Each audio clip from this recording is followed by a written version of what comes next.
¿Qué tal, alumnos de la institución educativa La Católica? Espero que se encuentren bien de salud. Hoy con el lema Hoy me quedo en casa vamos a desarrollar un tema muy interesante de historia del Perú, que es las rebeliones indígenas en el siglo XVIII. Espero que les guste. Para entender qué es la rebelión indígena, bueno, estos movimientos indígenas se dieron durante todo el virreinato y los motines y alzamientos de estos indígenas y de los esclavos eran constantes, que a veces se hacían a diario estos levantamientos, contrariamente a lo que se cree, ¿no? Los tiempos de la colonia eran agitados y así quedó registrado de muchas de las crónicas del virreinato. Sin embargo, la falta de unidad de los sectores populares y la carencia de los recursos y la división interna entre los sectores sociales permitieron que estas luchas fueran a favor del poder colonial, pero siempre estuvieron constantes estas luchas. Para entender también que esta resistencia indígena no se pueden distinguir en dos movimientos y en diferentes lugares geográficos, como es el movimiento de la resistencia indígena de Juan Santos Atahualpa y el movimiento de la resistencia andina de Túpac Amaru II. Entre la resistencia amazónica y la resistencia andina hubo algunos contactos y semejanzas, pero nunca llegaron a una verdadera y eficaz coordinación entre ambos movimientos. Quizás por esa razón fueron vencidos y neutralizados por separado cada uno de ellos. Estos movimientos culminaron en el siglo XVIII con dos grandes movimientos, como le digo, la de Juan Santos Atahualpa en la selva central del Perú entre 1742 y 1775 y la rebelión de Túpac Amaru II en la sierra sur del Perú, que se van a dar de 1780 a 1782, ¿no? Con la muerte de José Gabriel Condorcanqui y posteriormente y antes de ello también se dio pues el deceso de Juan Santos Atahualpa. La resistencia amazónica, los indígenas de la rebelión amazónica resistieron a la penetración colonial española con más éxitos que la región andina. Desde el siglo XVI los nativos amazónicos organizaron sucesivos ataques y rebeliones contra las invasiones militares y los puestos de los misiones franciscanos. La zona más activa de esta resistencia a la colonización de la selva central, entre los movimientos desarrollados, ahí destacan dos principales lugares, ¿no? Que va a ser la sublevación del cacique Torote, líder del cacique de Pampas en 1724 y 1735, y el Estado Libre de Juan Santos Atahualpa de 1742 a 1755. La rebelión de Juan Santos Atahualpa, que se da de 1742 a 1756, probablemente nació en el Cusco en 1710 y estudió con la orden sacerdotal de los jesuitas. Uno de los maestros lo debió llevar consigo a España y conoció el África, y a su retorno se internó en la selva de Tarma y levantó a los grupos de la selva central contra las misiones franciscanas de la zona. Reclamaba ser descendiente de Atahualpa y pretendía recuperar las posesiones de sus antepasados. Juan Santos Atahualpa organizó a los chunchos, ayanincas, piros, shipibos, canibos, etc. en la selva central, pero recibió un gran apoyo de los famosos ayanincas, que llegó a liberar una zona a la que él denominó el Gran Pajonal, territorio comprendido entre Huánuco, Tarma y Jauja. Su movimiento utilizó el sistema de guerrillas para atacar y emboscar a las tropas de la colonia. Los franciscanos y la conversión del alma. El área donde se desarrolló la insurrección se hallaba desde el siglo XVII bajo el control de la orden sacerdotal de los franciscanos. Geográficamente se situaba en lo que se denominaría el Gran Pajonal. Las tribus como los shipibos, conibos, amuechas y pampas, o ayanincas, como se podría decir, estaban siendo adoctrinadas por los franciscanos. Convirtiéndolos significaba entonces no solo cristianizarlos, sino también prepararlos para ser empadronados como tributarios y mitarios del rey o de la corona española. La colonización y epidemias. Dentro de este periodo de colonización de la selva, causó entre las epidemias evangelizadas una actitud de rechazo frente a los misioneros franciscanos. Entre 1709 y 1737 se sucedieron epidemias como la viruela y el sarampión, que ocasionaron la muerte de numerosos pobladores. Era inevitable que Amuechas y Pampas establecieran una correlación entre los misioneros y las enfermedades, acusándolos de que ellos habían traído esta enfermedad, resistiéndose la presencia de los clérigos en su territorio. No obstante, eso debe combinarse con la resistencia de los nativos al trabajo obligatorio, encasillado dentro de los centros de producción coloniales, un sistema laboral que todavía no había sido ni aceptado ni asimilado por los nativos de la selva en ese entonces. ¿Cuáles fueron los factores de la rebelión? Los factores de la rebelión de Juan Santos Atahualpa fueron tres los factores. Uno, la disputa del control del Cerro de la Sal, ubicado en las inmediaciones de lo que hoy es la ciudad de la Merced en Junín, entre los grupos indígenas y los curacas franciscanos, de donde se extraía la sal. Otro de los factores, la reacción de los indios de la selva central frente a un modelo de evangelización, de civilización a la que ellos llamaban, que no iba de acuerdo a sus modos de vida tradicional. Como bien sabemos, los aborígenes de las montañas eran seminómadas. Combinaban la caza, la pesca y la recolección en el territorio amazónico como formas superficiales de la agricultura. La implantación de pueblos o reducciones emprendían que los franciscanos alteraban de modo significativo su orden de vida y sus formas de explotación de la naturaleza. Definitivamente no guardaban el perfil de los indios andinos que con el tiempo pudieron combinar la vida de sus pueblos y tradiciones, el control de los pisos ecológicos, ¿no? Y también la preservación de la naturaleza.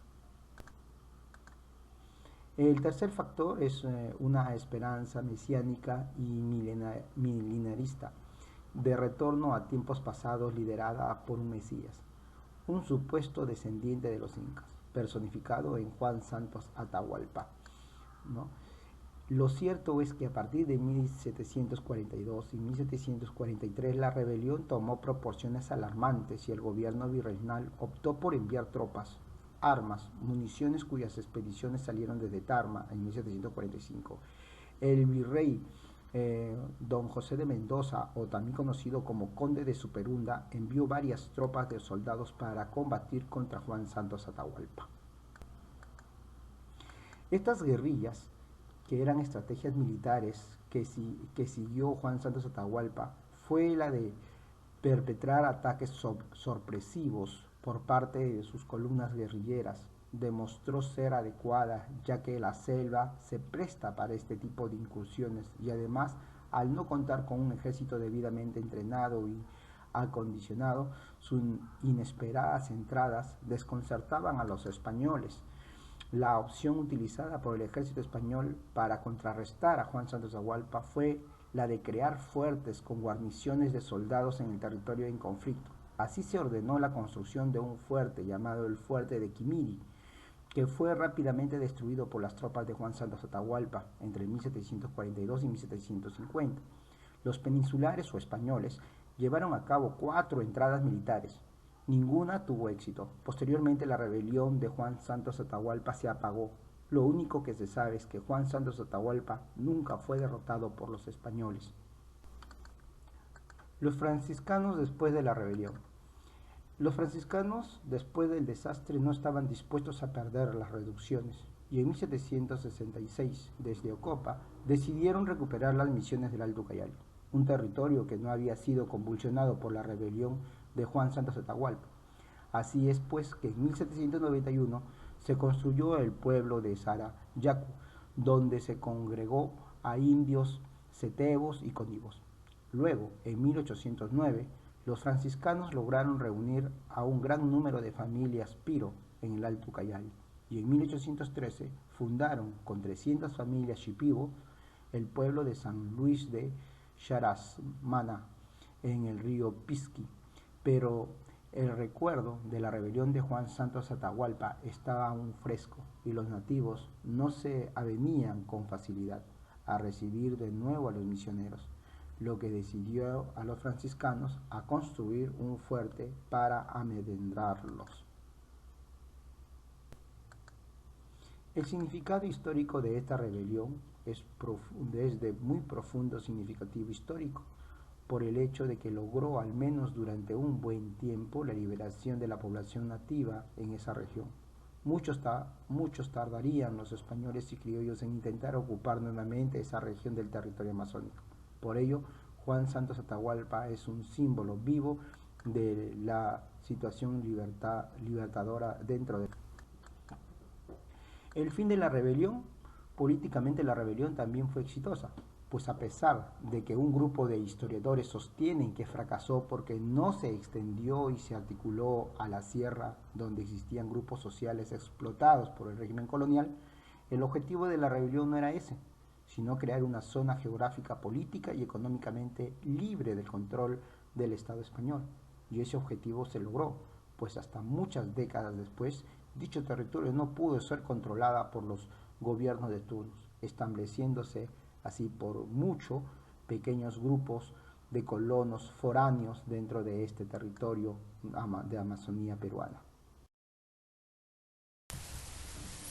La rebelión indígena en el Perú, tenemos que tener en cuenta que los indígenas siempre estuvieron presentes para deslindarse del dominio español, luego de darse cuenta que en realidad no habían venido a colonizarnos, sino a destruirnos, a invadirnos, ¿no?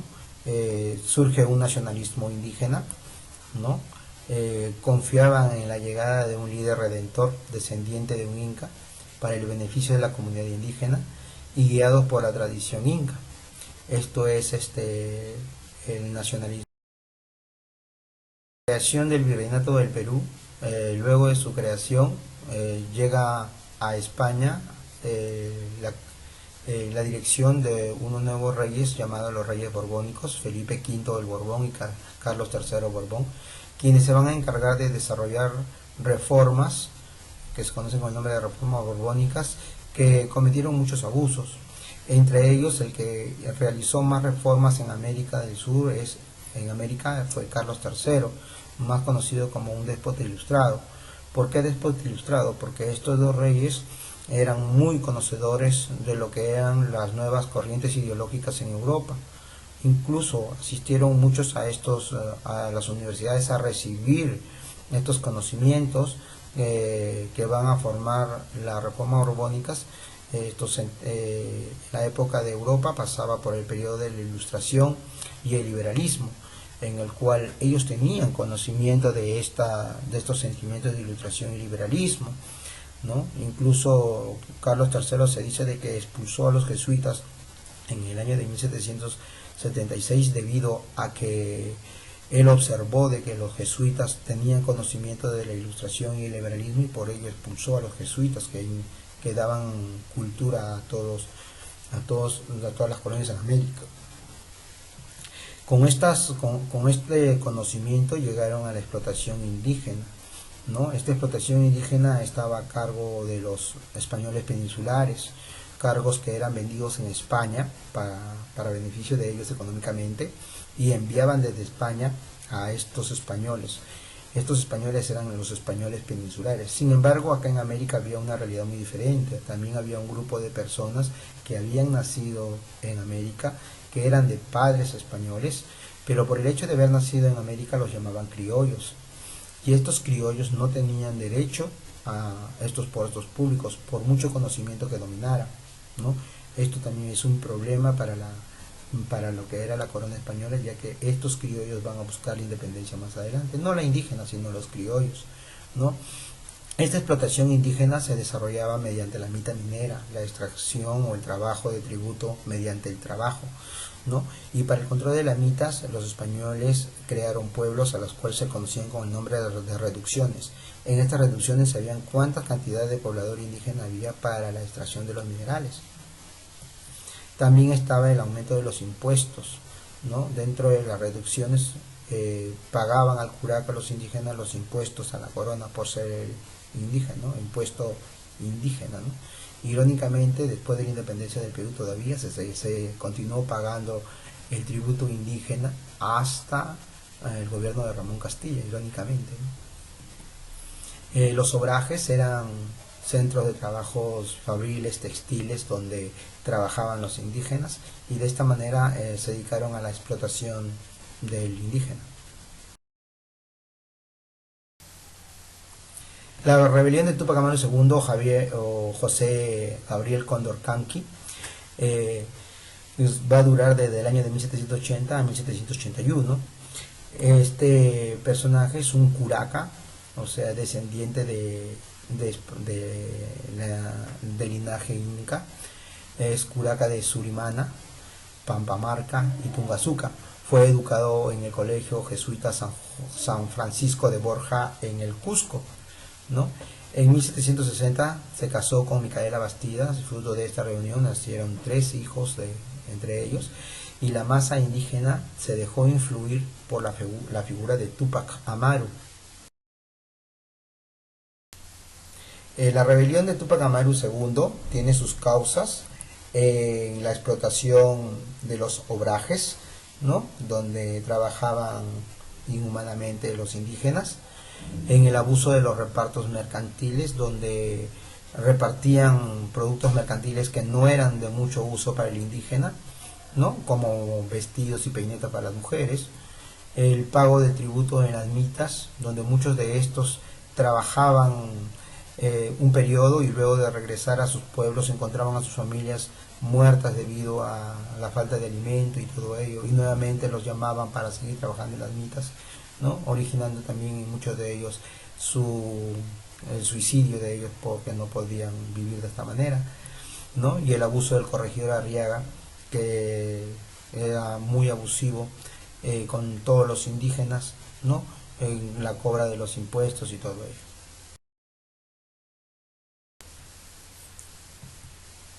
Estos abusos de los corregimientos y la rebelión de Túpac Amaru II trajo sus consecuencias. En primero, se creó la Audiencia del Cusco, donde ésta iba a organizar la justicia, ¿no? Y llamándole la atención a muchos españoles que cometían abusos, ¿no? Se prohíbe la lectura de los comentarios reales de Inca Garcilaso de la Vega, debido a que estos comentarios reales eran subversivos para la época en el virreinato del Perú, y se crearon las intendencias para reemplazar a los corregimientos.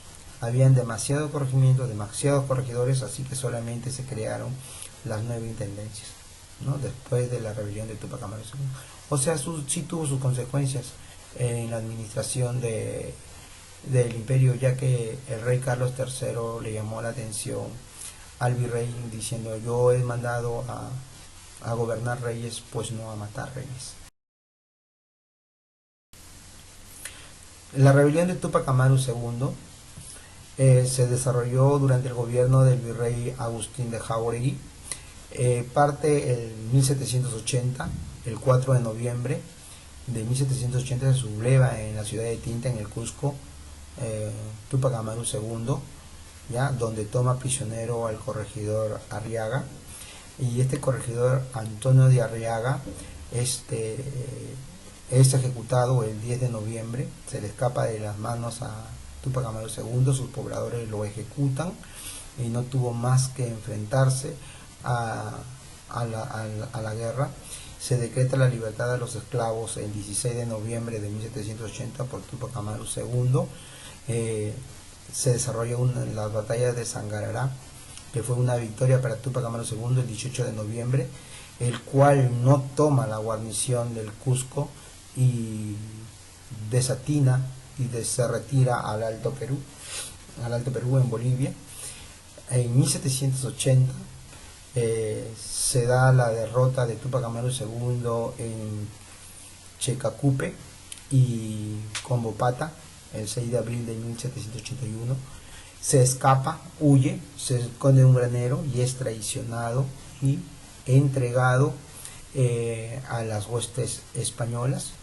Esta rebelión de Túpac Amaru II culminaría con la ejecución de él el 18 de mayo de 1781, donde primero fue sentenciado a observar cómo mataban a sus familiares, a su esposa y a sus hijos, para luego le cortaran la cabeza, una vez de cortar, disculpen, le cortaran la lengua. Una vez de haberle cortado la lengua, intentaron descuartizarlo con 4 caballos. Al término de esto no pudieron descuartizarlo, lo colgaron, lo ahorcaron, y una vez ahorcado recién lo descuartizaron y enviaron su cabeza, sus cuerpos para diversas partes del Perú, y la cabeza fue puesta en la Plaza Mayor del Cusco.